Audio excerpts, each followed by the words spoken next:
ఏ కన్ను చూడదనా నీవిచ్చల విడిమిడిసి పాటు ఏ చెయ్యి ఆపదనా తప్పకడుగే నీ అలవాటు అదృశ్య దృష్టిగా సకల సృష్టిని గమనిస్తున్నది లెక్కగట్టి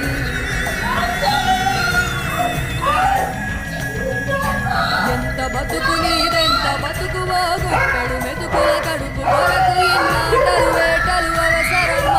మనుజా,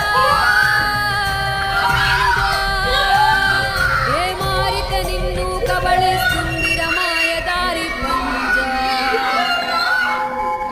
కోరికొని తెచ్చుకో మాకు కర్మ దాన్ని విడిపించుకోలేదు జన్మ